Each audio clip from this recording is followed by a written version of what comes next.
Vi lavede faktisk som noget af det første en bred aftale med alle folketingspartier. Vi købte 4 elefanter. Ramboline, Lara, Junka og Jenny. Hvad vi ikke vidste, da vi gik i gang med det køb, og det skal man jo ikke grine af det her, det er jo, at Ramboline, altså den ene af elefanterne, også havde en ven, en bedste ven, en kamel.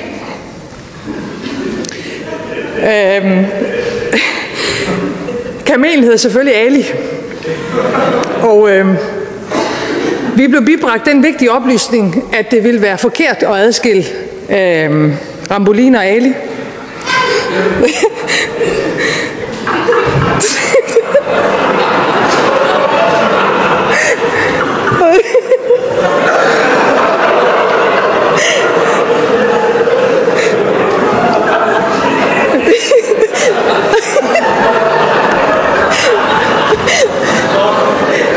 Og